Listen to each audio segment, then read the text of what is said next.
낮 시간에는 왜 우리가 이렇게 살아야 되느냐? 천국 백성이기 때문입니다. 시민권이 하늘에 있고 생명책에 기록이 되어 있기 때문에 살아가는 삶의 스타일이 다릅니다. 기쁨이 늘 넘쳐요. 왜냐하면 환경에 좌우되지 않습니다. 세상 사람들이 말하는 세속적인 기쁨, 보편적인 기쁨 때문에 우리의 기쁨이 빼앗기지 않습니다. 흔들림이 없고 어떤 환경을 만나도 그리스도의 구속하신 은혜로 인한 기쁨이 충만합니다. 이 기쁨이 우리 속에서 어떤 모습으로 나타납니까? 바로 관용하는 모습으로 나타납니다. 그래서 전에는 사람들을 볼 때 칼 가지고 도마질 하듯이, 그죠? 계속해서 무너뜨렸는데 이제는 어떻게 해요? 세우는 사람이 됩니다. 그 사람을 살리고 일으키고 그 사람을 회복시키고 구원받게 하는 일에 나에게 주어진 권한을 내려놓고 그리고 절제하고 희생하면서 섬기면서 살게 합니다. 관용의 정신, 관용의 삶이 모든 사람이 알 정도의 삶을 살아가게 해요. 이게 예수 믿는 겁니다. 그리고 이 삶에는 염려가 없어요. 어떻게 해요? 기도가 뭔지를 분명히 압니다. 기도는 간구와 기도를 통해 하나님 앞에 의리하는 하나님께 맡기는 거예요. 내가 할 영역이 있고 하나님이 할 영역이 있습니다. 우리는 욥처럼 어떻게 해요? 주신 자도 여호와시요 취하신 자도 여호와 이름이 찬송을 받을지어다 라는 거예요. 기도의 모든 응답은 내가 볼 때 좋은 것 그것만 아멘이 아니라 내가 볼 때 불행해 보이는 것도 아멘이에요. 왜냐하면 하나님이 주신 가장 최선이기 때문입니다. 그래서 그 앞에서 우리는 어떻게 날마다 감사하며 기도하며 나갑니다. 그래서 아까 기도의 예로 다니엘서 6장 말씀을 드렸어요. 다니엘이 늘 어떻게 감사함으로 하나님 앞에 기도했다. 일상의 삶이었습니다. 뭐 구체적인 방법은 제시하지 않았지만 하나님은 능력으로 그의 모든 어려움을 이길 수 있도록 도와주셨습니다. 마찬가지로 성령 안에서 무시로 깨어 기도하는 것이 대단히 중요한데 하나님 우리로 하여금 어떻게 해요? 염려 대신 기도하게 하십니다. 기도와 간구로 감사함으로 하나님께 의뢰하면 그러면 어떻게 해요? 마리아와 예수님의 비유를 통해서 보여준 그대로 주님이 하실 것은 주님이 하십니다. 능력으로 지혜로 권능으로 하나님이 일을 이뤄나갔어요. 생각지도 못한 일들이 우리 삶에 넘칩니다. 금년 한 해 그렇게 살아왔는데 내년에도 이 더 큰 은혜가 있게 되시길 주의 이름으로 축원합니다. 그래서 예수 믿는 사람들은 이 즐거움이 있어요. 그래서 기쁨이 충만합니다. 그래서 바울이 그렇게 사는 그들을 보면서 뭐라고 얘기합니까? 너희는 나의 기쁨이다 그래요. 기쁨이 멸류가 아니요 자랑이다. 왜요? 하나님 앞에 구원받은 것도 감사한데 그 거룩한 일을 위해서 어떻게 해요? 자기를 낮출 줄 알고 섬길 줄 알고 희생할 줄 알고 관용할 줄 알고 권한을 내려놓을 줄 알고 그 모든 것이 다 하나님의 은혜예요. 내 속에서는 그게 나오질 않거든요. 그런데 그게 어디서 나옵니까? 구속받은 하나님의 자녀들, 새로 만들어진 피조물들에게 그게 나와요. 아니 이거 아주 현수막을 잘했더라. 이전 것은 지나갔으니 보라 새 것이 되었도다. 하나님 우리 만드셨어요. 새거로 만들어서 우리가 그렇게 사는 겁니다. 원래 우리에게 있는 기질이 나오는 겁니까? 그게 아니고 우리 원래 그게 없어요. 없는데 예수 믿고 구원받고 변화된 가운데 그게 나오는 거예요. 이게 얼마나 감사합니까? 그래서 우리가 언젠가 주님 앞에 서면 주님 앞에 서서 우리가 엉엉 올 날이 있을 거예요. 나 어떻게 살아온지 아시죠? 우리 시집간 딸 자식을 이렇게 보면서 행색을 이렇게 보면 부모님이 운다고 그래요. 왜냐하면 아무렇지도 않은데 자기는 아무렇지도 않은데 뭐예요? 고생했구나 하는 생각이 있는 거예요. 우리 주님이 우리 보시면 세상에서 죄악과 싸우며 살다가 그렇게 하나님 구원을 위해서 일하다가 왔을 때 주님 앞에 딱 서면 누가 올까요? 우리가 올까요? 주님이 올까요? 저는 주님이 오실 것 같아요. 우리 보면서 우리는 감격스러워서 울겠지만 주님은 우리 보면서 짠할 것 같으세요. 정말로 이야 고생했구나 너. 우리 전라도 말로 욕봤다. 욕본 겁니다. 그런 거예요. 그래서 우리가 하나님 앞에서 구원받은 은혜가 우리에게 늘 넘쳐야 됩니다. 그래서 이 구원의 감격은 늘 살아가는 내내 있어야 돼요. 이게 어느 때는 좋고 어느 때는 나쁘고 이런 게 아닙니다. 우리가 늘 하나님 은혜 속에서 오늘 본문은 예수님께서 자기가 그리스도라고 하는 것을 주장합니다. 주장하는데 저 사람들은 못 믿어요. 그래서 유대인들의 그릇된 그리스도를 그들은 기다리고 찾고 있었습니다. 그런데 예수님은 그들에게 자신을 나타내면서 네가 기다리는 사람이 바로 나다 얘기를 합니다. 그런데 오해 소지가 많습니다. 그래서 유대인들은 그것을 깨닫긴 깨닫는데 언제 깨닫습니까? 주님이 십자가 지고 난 후 그때 깨달아요. 늦었지. 그렇지만 이미 그리스도를 십자가에 못 박고 돌이킬 수 없는 불순종을 하고 난 후에 그들은 깨닫습니다. 예수님은 그럴 땐 그리스도를 찾고 있는 유대인들을 향해서 자신이 하나님의 아들이라고 하는 것을 분명히 증거하십니다. 그리고 그들이 너무 늦기 전에 자신의 고집을 꺾고 바른 신앙으로 돌아올 것을 오늘 본문에서 전달하고 있습니다. 첫 번째 오늘 21절 보시면 하나님의 아들 되심을 말합니다. 내가 가리니 너희가 나를 찾다가 너희 죄 가운데 죽겠고 내가 가는 것은 너희가 오지 못하리라. 이 어디입니까? 천국입니다. 예수님께서는 유대인 앞에서 인자라는 표현을 쓰십니다. 그 당시 유대인들에게 그리스도라고 하는 말은 정치적인 의미로 많이 사용이 됐습니다. 그런데 유대인들은 다윗과 같은 지도자를 원하고 있었어요. 다윗은 어떤 역할을 했습니까? 블레셋과의 싸움에서 블레셋을 몰아내고 이스라엘 왕국을 세운 것처럼 지금 로마의 압제 속에 있는데 로마를 몰아내고 자기들의 나라를 세우기를 갈망하는 다윗과 같은 왕이 오기를 원했습니다. 그런데 예수님께서는 그들과 자신이 전혀 상관없다는 것을 밝힙니다. 자신은 유대인들이 생각하는 정치적인 통일을 가져온, 자유를 가져오는 메시아가 아니라 하나님의 아들이라는 사실을 분명하게 말씀합니다. 예수님이 계신 곳에 그들이 올 수 없다는 사실을 오늘 본문에 말합니다. 나의 가는 곳에 그들이 올 수 없을 것이라고 분명히 말씀합니다. 유대인들은 사실 이 말의 의미를 이해하지 못했어요. 그래서 22절 보시면은 유대인들이 이르되 그가 말하기를 내가 가는 곳에는 너희가 오지 못하리라 하니 그가 자결하려는가 이렇게 얘기합니다. 유대인들은 그들이 갈 수 없는 곳이라는 것은 죽음 저 너머밖에 없다고 생각했습니다. 자기가 죽겠다면 우리가 갈 수 없지만 그렇지 않고서야 우리가 가지 못할 곳이 어디 있겠냐 하는 그들의 생각입니다. 그래서 그 생각의 끝이 내가 갈 곳이 어디 있다고 그래 가봐야 자살이지 하는 겁니다. 예수님을 비웃는 거예요. 지금 비웃고 있습니다. 그런데 예수님은 23절에 자신을 나타내십니다. 예수께서 이르시되 너희는 아래에서 났고 나는 위에서 났으며 너희는 세상에 속하였고 나는 세상에서 속하지 아니하였노라. 세상에 속하지 않았다. 출생 자체가 틀립니다. 그래서 인간은 어떻게 존재합니까? 생명을 하나님이 주심으로써 존재합니다. 본질은 인간의 본질은 이 세상이에요. 땅의 티끌입니다. 그래서 우리의 몸은 이 땅의 티끌로 지어졌습니다. 우리의 본질은 이 흙이에요. 흙, 티끌. 아담이 범죄했을 때 하나님께서는 아담을 에덴 동산을 거기서 쫓아내시면서 그 근본된 토지를 갈게 하십니다. 땅의 근본, 그의 근본입니다. 이 본성은 땅이에요. 그리고 땅에 속한 육정이 바로 그 본질입니다. 근데 그리스도는 다릅니다. 위에서 났어요. 출생 자체가 하나님으로부터 직접 나셨습니다. 창조의 과정이 아닌 방법으로 존재하셨고 그의 본성은 하나님의 본성 그대로입니다. 이것이 그가 하나님의 아들이신 증거입니다. 문제는 가장 무서운 문제는 뭐냐 하면 예수께서 하나님의 아들인 것이 왜 그렇게 중요하냐는 겁니다. 이 사상을 분명하게 오늘 예수님께서 드러내십니다. 그 이유는 유대인으로 하여금 자신의 죄를 깨닫게 하기 위해서입니다. 유대인들은 자신들의 가장 큰 문제는 정치적인 문제라고 생각했습니다. 자신들이 하나님 앞에 무서운 죄인이다라는 사실을 깨닫지 못했어요. 무서운 하나님의 진노의 심판이 그들을 기다리고 있다는 것을 그들은 깨닫지도 못했고 알지도 못합니다. 그런데 예수님께서는 자신을 단순히 그들이 기대하는 정치적인 메시아가 아니라 죄를 용서하시는 하나님의 어린 양으로서 나타내시면서 하나님께 드리는 거룩한 제사에 그들을 초청하고 계십니다. 그러니까 그들에게 필요한 것은 하나님의 용서예요. 정치적인 메시아가 아니라. 그러니까 그들이 자기들의 죄를 용서받지 못하는 한 그리스도가 있는 곳에 그들은 가지 못합니다. 죄 문제예요. 그래서 예수님은 바로 그 출생을 얘기하시면서 24절에서 이렇게 말합니다.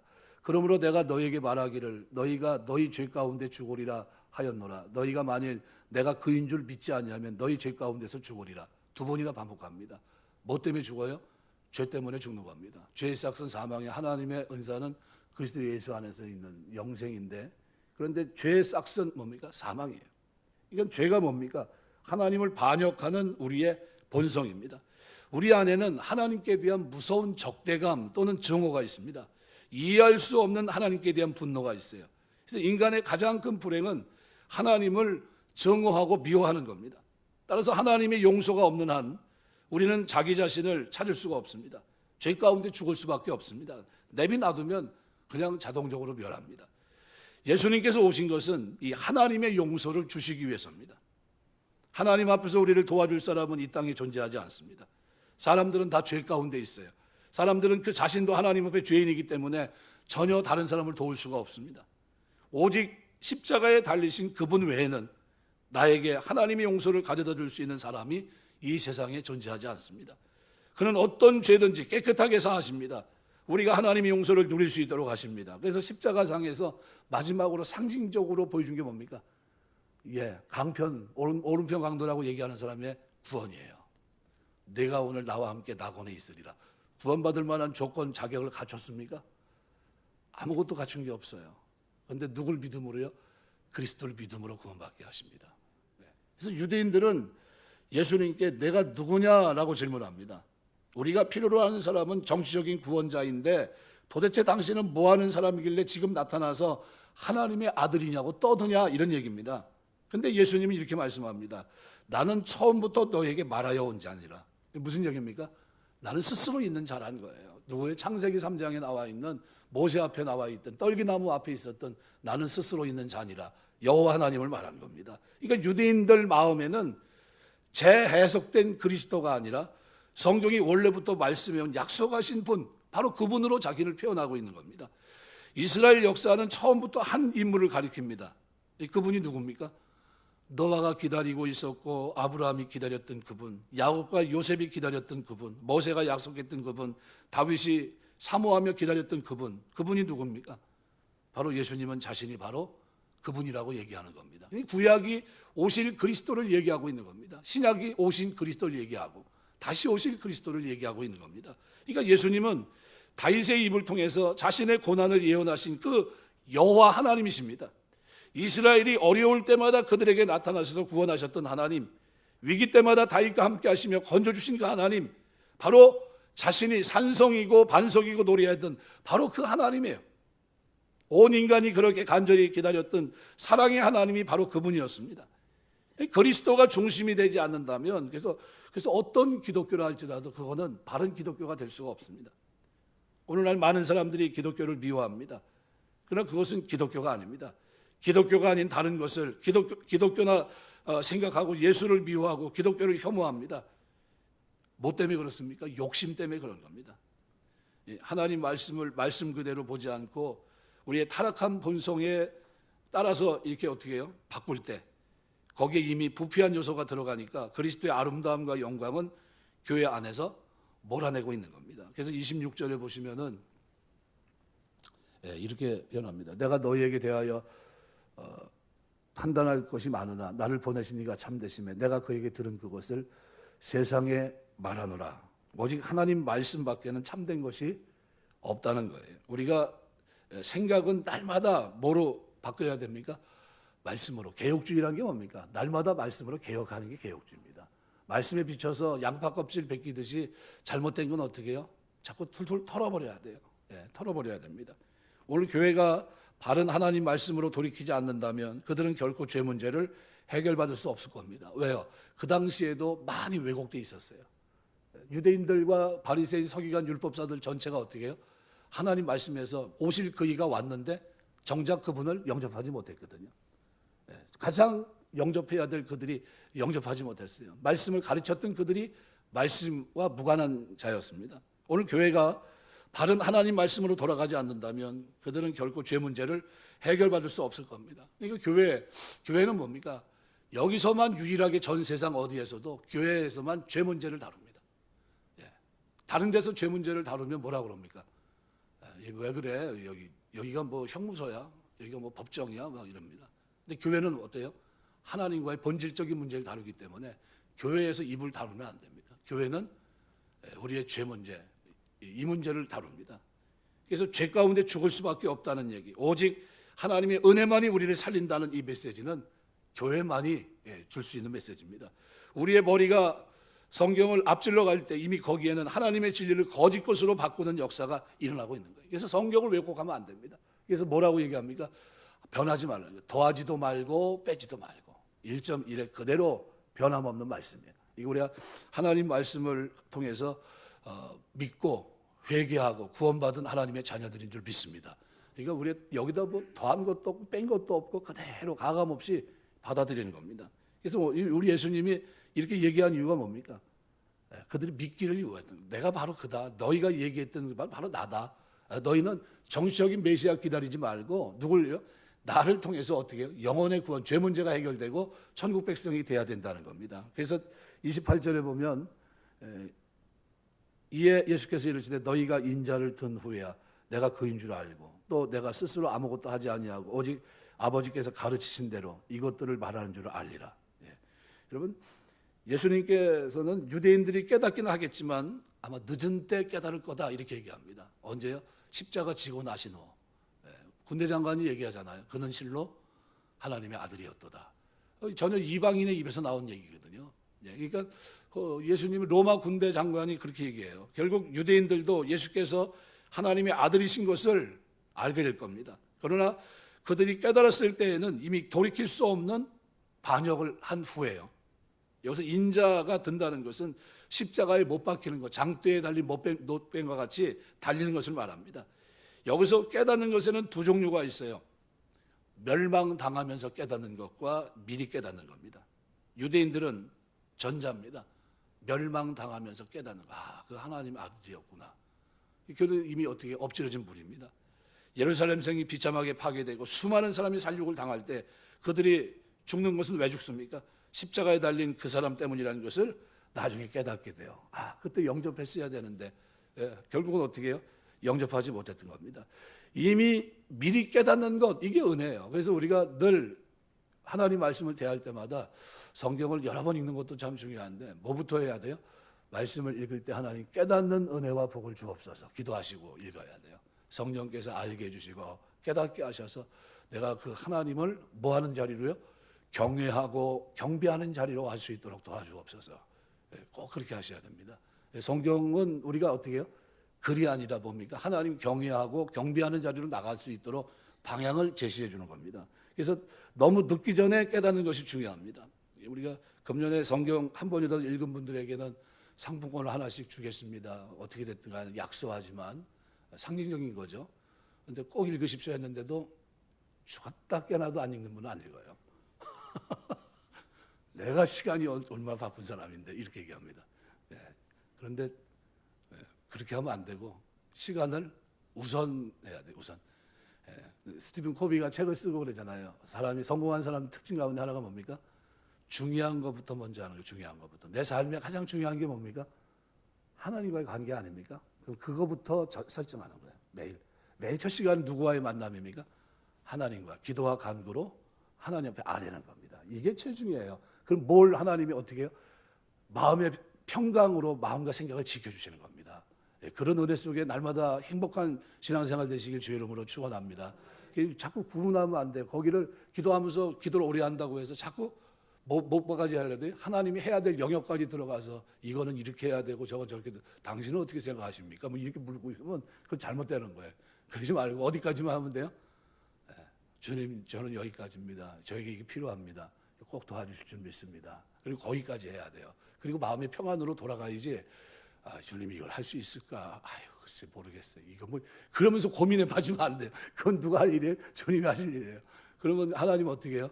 기도를 들으시고. 우리 근데 아까도 얘기했지만 학교 다니는 학생이 자기 아버지한테 납부금 용줘가지고 가서 줘요. 주면서 아버지에게 납부금 나왔어요. 빨리 좀 내주세요. 이렇게 갔어요. 그럼 무슨 얘기인지 알잖아요. 그런데 아버지한테 그래요. 아버지가 돈을 어떻게 벌래나 이걸 어떻게 벌어서 갚을 수가 있나. 내가 나가서 일을 해야 되는 건 아닌지 모르겠다고 이러고 있으면 아버지가 볼 때 뭐라고 그래요. 이놈의 자식이 너가 가서 공부나 했마 이래. 맡기라는 게 맡긴다는 게 그런 거예요. 아버지 어떤 아들이 그걸 맡겨놓고서 고민하는 아들이 있습니까? 부모가 있다면. 그래서 뭐래. 너희가 악할지라도 자식에게 좋은 것을 줄 알거든. 하늘에 계신 천부께서 구하는 자에게 좋은 것을 주지 않겠느냐. 성령도 주시겠다는 거예요. 그러면 그런 문제에 있어서 기도의 문제에 있어서 맡겨야 돼요? 안 맡겨야 돼요? 맡겨야 되는데 그게 의뢰하는 겁니다. 의뢰하는 거. 하나님 내가 주 앞에 의뢰합니다. 이 문제는 이렇게 해결했으면 좋겠습니다. 제가 서재에 앉아서 기도를 합니다. 뭐라고 기도하냐면 생각나면 누가 딱 떠오르면 기도해요. 하나님 이런 분이 이렇게 있는데 하나님 좀 도와주시고 좀 선한 길로 인도하시고 하나님 최선으로 나왔으면 좋겠습니다. 그리고 순간순간 기도하는 거예요. 성령이 무시로 깨어서 기도하게 하시는 거예요. 그냥 늘 이렇게 묵상하다 보면 어느 순간 누구 생각이 탁 떠올라요. 그러면 성령 떠오르면 뭐라는 겁니까? 기도해 주라는 거예요. 기도해 주라고. 예, 그래서 여러분 아프리카 선교하는데 어떤 분이 사자하고 딱 마주쳤는데 사자하고 마주쳤어요. 그러면 위기잖아요. 근데 그 시간에 그 집에서는 그 저기를 위해서 기도하고 있었어요. 선교 잘하게 해달라고. 열심히 기도한 거예요. 이제 사자가 봤는데 어떻게 해요? 먹지 않고 간 거예요. 물지 않고 죽이지 않고. 얼마나 감사해요. 그래가지고 집으로 뭐해? 전화를 했는데 내가 그 시간에 뭐하고 있으면 기도하고 있었다는 거예요. 그러니까 하나님이 우리가 기도하면 그걸 어떻게 해요? 들으시고 역사하시는 거예요. 이게 필요하니까 기도시키는 거예요. 여러분이 순간순간 일을 하다가 갑자기 무슨 생각이 나면 기도해야 돼요? 안 해야 돼요? 하셔야 되는 겁니다. 이 대답이 현찮은 거 보니까 글쎄 목사님 그렇게 하시고 저는 그냥 저 방법대로 할게요. 이러시는 것 같아요. 저희 어머니가 제가 예를 드릴게요. 예를 들어서 저희 아버님 예수 믿기 전에요. 얼마나 술을 잘 드시는지 몰라요. 저는 얼굴이 한 잔만 마셔도 이렇게 성찬식에도 얼굴이 빨개지는 사람이에요. 근데 아버님은 밤새 술을 드시는 분이에요. 근데 이분이 이제 뭐 언제 뭐 힘들잖아요. 예수 믿기 전이니까. 근데 어머니가 이제 기도를 하는데 안 들어오시니까 오늘도 어디서 술을 드시고 있는 모양이다 그러면서 있는데 옛날에는 수원에 저 풍덕천이라는 데 있어요. 이게 이거 비포장도로 있을 때 아주 힘들었습니다. 근데 그 길을 지나오면서 차가 전복이 됐어요. 굴렀다고요. 그러면은 병원에 가야 됩니까? 안 가야 됩니까? 병원에 가야 되죠. 왜? 차가 굴렀는데 그 속에 멀쩡하겠어요? 술 취해가지고 이제 거기서 이제 나왔는데 아버지 하나만 괜찮아요. 그 집에 왔는데 뭐라고 왔냐면 술 기운에 아버지가 뭐라고 얘기하면 이렇게 얘기해요. 예수 귀신이 붙어가지고 나한테 예수 귀신이 붙어가지고 내가 그 굴렀는데 나만 괜찮아 그러는 거예요. 원래 병원에 실려가야 되잖아요. 다 지금 실려고 난리가 났는데 그리고 오신 거예요. 그때 어머니 뭐 하고 있으면 기도하고 계셨어요. 그때 어머니가 뭐 하고 있었다고요? 기도하고 있어. 걱정되니까 기도한 거예요. 여러분 그게 뭐냐면 예수 믿는 사람들이 기도를 왜 해야 되냐? 뭐 그거 필요하니까 하나님 기도시키는 거예요. 기도하시길 주의 이름으로 축원합니다. 생각이 왔는데도 그냥 나는 무딘 사람이야. 그러면서 그러지 마시고 생각이 이렇게 자극을 주면 어떻게 해요? 누가 하시는 거예요? 지금 기도시키는 거 누가 하는 거예요? 성령이 시키는 거예요. 그러면 성령이 말하시면 탄식 가운데 기도하면서 좀 나를 기도시키려고 하는 거예요. 시키면 나는 어떻게 해야 돼요? 짧게 하시라고요. 짧게. 길게 하지 말고. 어떻게 해요? 내가 할 도리만 하면 돼요. 하는 이 생각이 갑자기 떠올랐는데 이번에 또 안 좋은 일이 뭐 생길래나 좀 도와주십시오 하는 걱정하면서 기도합니다. 이분이 이런 고민 때문에 이렇게 있는데 자살하지 말게 하시고 평안히 살 수 있도록 좀 도와주십시오. 그러면서 기도하는 거예요. 간단하게 끝나고 마음 평안이 오면 또 내 할 일 하는 거예요. 그리고 잊어먹어요. 그건 누가 해결하십니까? 그러면 하나님이 하시는 거예요. 그 영역까지 들어가서 하나님이 과연 할 수 있을까 말까. 내가 순복음교회 기도원 이제 들어가서 이제 3일 금식하고 나오는데, 예. 기도한 사람이 그러더라고요. 자기는 은혜 받았고 그러고 하면서 버스에 줄 서서 서 있는데 그러더라고요. 기도는 하긴 했는데 글쎄 될지 모르겠다고. 그러더라고요. 그래서 내가 옆에서 이렇게 지금 쳐다보면서 그 기도 뭘 했어 저 사람? 기도하긴 했는데 될지 모르겠대요. 야, 그건 뭐 하는 거야? 맡긴 게 아니에요, 그거는. 맡겨야 해요, 맡겨. 하나님 앞에 의뢰하시고 맡기세요. 그러면 하나님 어떻게 해요? 마리아처럼 예수님께 맡기는 겁니다. 맡기면 예수님 어떻게 해요? 예수님 뭐라고 하시는데 그대로 해라. 어떤 일을 할지 몰라요. 하나님의 능력으로 저는 그냥 받아들이겠습니다. 맡기는 거예요. 그러면 하나님이 가장 좋은 인도하십니다. 많이 빗나갔는데 지금 그러면 안 되는데. 유대인들의 이 경험은 우리에게 하나의 샘플입니다. 예수님께서 십자가에 못 박히신 것은 우리에게 은혜의 시작이지만 유대인들에게는 돌이킬 수 없는 불순종의 선을 넘어선 것이기 때문입니다. 그러니까 십자가는 우리에게는 축복이지만 유대인들에게는 멸망의 선과도 같습니다. 우리가 이와 같습니다. 너무 늦기 전에 하나님 앞에 자기의 완악함을 고백하고 돌아오라고 주님이 말씀하신 겁니다. 너무 늦기 전에 해야 돼요. 하나님께서 가장 원하시는 것은 하나님과 우리의 관계 회복입니다. 여러분 탕자가 돌아왔는데 누가 뛰어나가요? 탕자가 뛰어서 돌아왔습니까? 상고가 먼저도 예수님이 뛰어나간 거예요. 돌 맞아 죽을까 봐. 그러면 여러분 우리 지금 안 믿던 저기들이 오면 누가 기뻐하실까요? 죄인 하나가 회개하고 돌아가면 99 의인보다도 더 기뻐한다고 하셨어요, 주님이. 그럼 초점이 어디에 맞춰져 있어야 됩니까? 99가에 즐겁게 노는 데보다는 어디에요? 잃어버린 영혼, 한 영혼, 거기에 초점이 맞춰져 있어야 된다는 거예요. 그래서 우리가 끊임없이 우리가 전도자를 보냅니다. 설교자를 보내고 우리의 죄성을 치료하고 새 사람을 입으라고 초청합니다. 주님이 계신 그곳으로 우리를 부르고 계십니다. 누구든지 주님을 믿고 그에게 나의 모든 것을 맡기기만 하면 주님이 계신 곳에 있을 수 있다는 거예요. 우리가 성경에서 말씀하는 바로 그 예수를 믿어야 됩니다. 우리가 예수를 믿으면 반드시 새로 태어나게 되고 이 사람은 주님을 본받아 삽니다. 하나님을 기쁘시게 하는 기독교, 하나님께서 우리와 함께 하시는 기독교, 그것이 참된 종교, 기독교입니다. 이런 의미에서 그리스도인들은 삶의 목표가 다릅니다.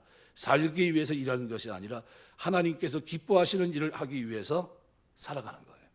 똑같은 목적이 아닙니다. 이미 목적이 틀려요. 섬기기 위해서, 나에게 준 아름다운 것을 가지고 하나님의 영광을 위해서 사는 겁니다. 하나님께서 그 모든 일에 우리와 함께 하십니다. 말씀했겠습니다. 위에서 났듯이 오늘 우리도 믿음 안에서 위에서 난 겁니다. 거듭났다고 하는 것은 우리가 하나님 앞에 다시 태어났다는 뜻입니다. 그리스도께서 계신 그곳에 우리도 함께 있어요. 함께 하늘에 앉춘 자가 된 겁니다. 이제 우리가 위에서 났다는 말은 본질적으로 그리스도와 똑같다는 뜻은 아닙니다. 그리스도는 원래부터 하나님의 모든 본성을 가지셨지만 우리는 날마다 성령으로 채워져야 되고 새로워져야 됩니다. 그렇지 않으면 마음의 쓴뿌리가 우리를 아름답지 못하게 만듭니다. 하나님께서 기뻐하신 일이 뭔지를 그래서 생각해야 돼요. 자꾸 생각해서 살아갑니다. 그리고 그것을 행해야 됩니다. 그래서 마음으로 새롭게 됨으로 변화를 받아 하나님이 기뻐하시고 온전하신 뜻을 생각하라 그랬어요. 우리가 분별하고 사는 겁니다. 영원히 죽지 않을 생명을 우리에게 주셨습니다. 매일 우리는 새 사람으로 삽니다.